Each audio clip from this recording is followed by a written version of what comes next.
Hey, what's up guys? So we're here showing off the new Gears of Dreadlands Demon Hunter set coming out in 2.69 aka Season 21. But this is the new Demon Hunter set, and let's go ahead and briefly go over an explanation of the new set. We'll get you guys some gameplay, then I'll go in depth on all the pieces of gear to make the best build for the Gears of Dreadlands Demon Hunter.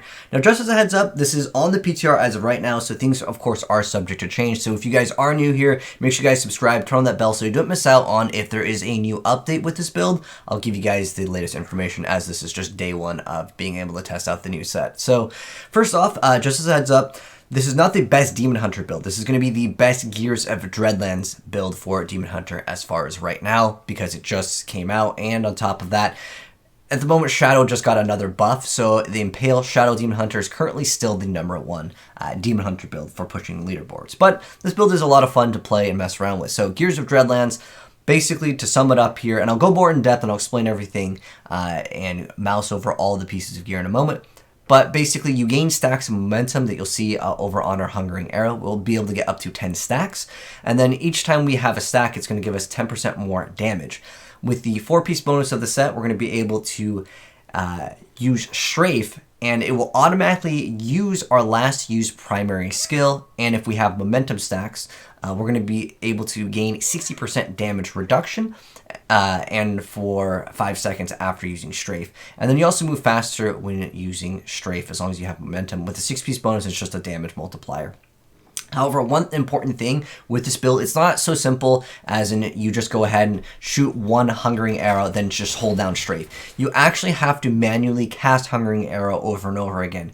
Even though it says that it will automatically shoot our last used primary skill, that does not count towards the stack of momentum as far as right now. This is kind of a complaint that I've seen in the community. You guys can let me know how you feel about it in my video. I mean, for me, it lets me proc my focus and restraint, which is primarily what's going to give us lots of damage. However, it's not as easy as just hold down one button like a whirlwind barb. But anyways, let's go ahead and hop into a GR75. You can easily do over 100, but I'm just going to use this as our quick little speed benchmark here. So how the build is played. As soon as you go in, just throw in all your buffs, get your stacks up on Hungering Arrow up to 10, and then you can just kind of start going through content very, very fast. We use Strafe for our mobility, and if there's a large enough density, we can go ahead and clear it out. And just keep our stacks up. Usually above 5 is ideal, otherwise you just don't do enough damage. Manually casting Hungering Arrow is always going to be better. You do have to hit a target with it as well. You can't hit nothing with the Hungering Arrow and still get a stack. And then with our Shadow Power, we're running Gloom. It's just for more damage reduction. With this difficulty, we probably won't really need to use it, but I'll go ahead and do it for the sake of the video. Unfortunately, this floor just didn't have the greatest of density, but it happens, you know, it's Diablo. RNG. But it does massive amounts of damage. But in terms of being the best build for Demon Hunter, the Impale Demon Hunter just is so much faster at killing elites,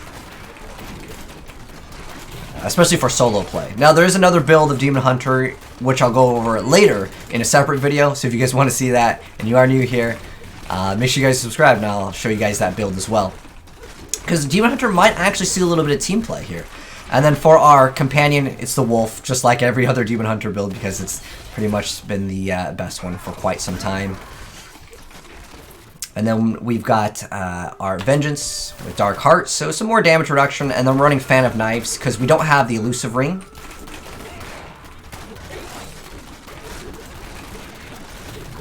But it's a fairly easy build. It's basically hold Strafe down until you see an elite. Make sure you guys go ahead and collect all of the orbs, and then shoot Hungering Arrow when you need to go ahead and pause, or if you need to get some more stacks. Can also do that as well. But unfortunately, the Strafe doesn't cast Hungering Arrow as often as I would like.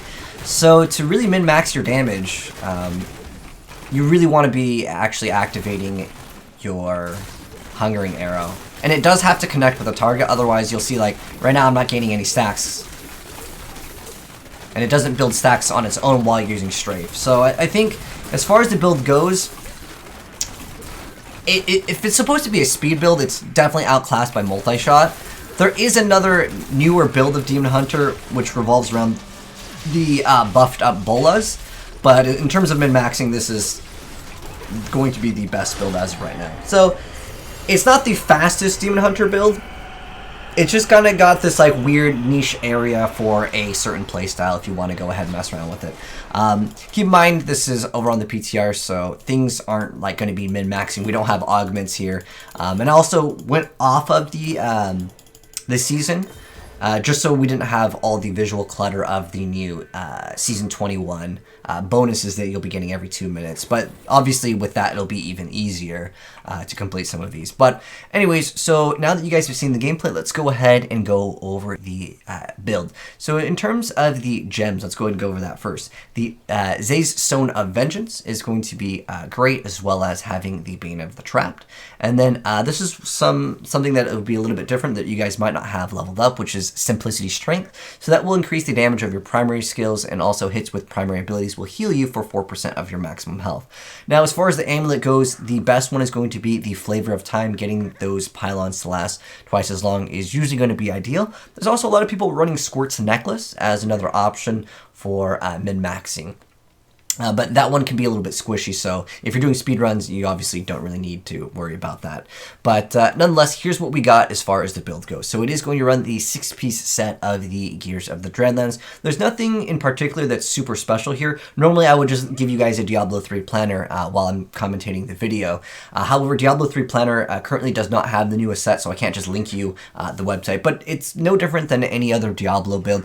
Crit hit chance, crit hit damage, area damage is pretty much what you're looking for on a majority of pieces of gear. Make sure you have enough cooldown reduction just so you can keep up your Vengeance, because this is a form of damage reduction and a huge damage boost. And it's just overall every Demon Hunter build pretty much will max out on Vengeance in terms of trying to keep it up. It's very, very important. But there is a little bit of play with this build in terms of its differences. So normally with the helmet as well as the boots, you would run whatever thing to grant yourself bonus damage. Now in this build, however, you don't actually want your bonus damage with, let's say, strafe or multi-shot, which normally would be on like the helmet and the boots.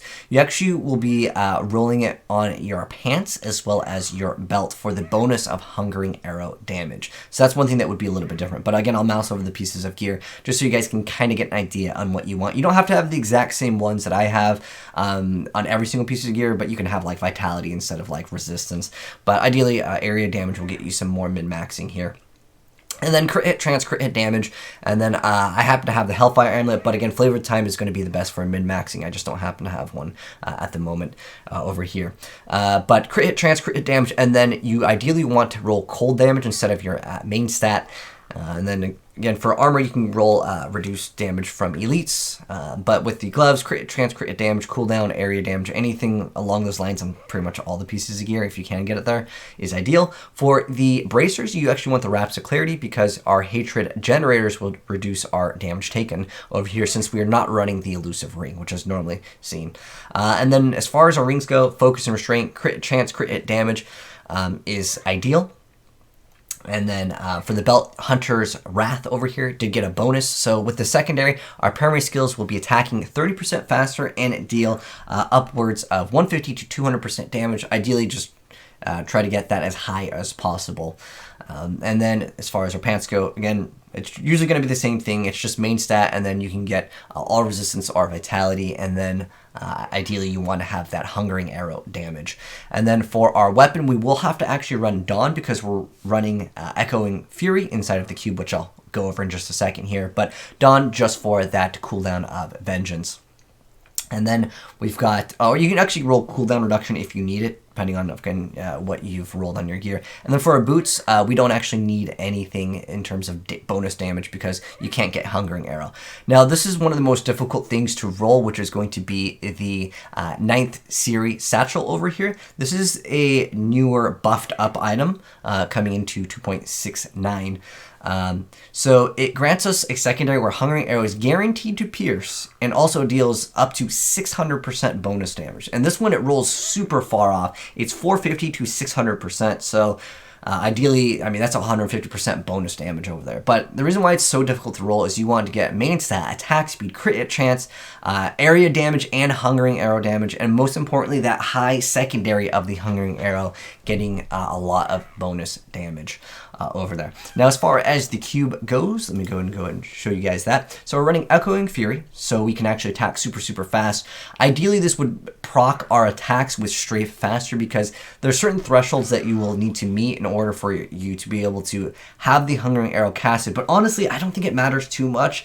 It's just that it feels a lot better if you need to go ahead and strafe and then fire one hungering arrow with its animation cancel. It kind of helps out. I don't know if any of you guys have played some of the builds with multi-shot that you would basically animation cancel.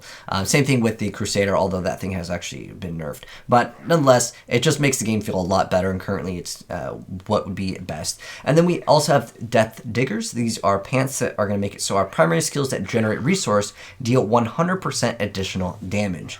And as far as our ring, Convention of Elements is the go-to one over here. And as far as our skills go, here's what we're working with. So Vengeance, Dark Heart, Fan of Knives, Bladed Armor, Strafe, Drifting Shadow, Hungering Arrow, Devouring Arrow. And then with Shadow Power, we're running Gloom, and for Companion, we're running Wolf Companion. One thing that I do want to mention is you do not need to keep up Gloom Power and Bladed Armor. In fact, most builds will not be able to keep up both of these 100% of the time anyways. So you only need to activate one of them. If you need to activate both of them because you need a Sound of Explosion to try to survive, go ahead and do so. But pretty much you don't need to have both of them up 100% of the time. For our passive skills, we want Cold of the Weak, Steady Aim, and then here's where it gets kind of interesting. You can run Leech. You can run a lot of different things here. For me, I already had. I specifically selected something that wasn't really going to be used because I have Awareness over here. But ideally, you would want to have Awareness as one of your passives over here. The last one is completely optional. Feel free to go ahead and play around with whatever you want. If you want extra movement speed, you can go ahead and select that. But as far as the leaderboard, the person that is currently the highest ranked with this build is running Leech. But again, I think this one can definitely be swapped in and out if you want to go ahead and run this. So you can activate your Shadow Power a little bit more often. That's totally fine. But again, it's totally optional. You can just get extra damage if you want to run Archery. But again, these three I would say are pretty much ideal. And the last one, feel free to choose what you want to go ahead and run. But anyways, now that we've finished the build guide over here, I'm curious to know what you guys think of this new Demon Hunter set. And here's my personal thoughts, just because it's on PTR right now. Things, of course, are subject to change.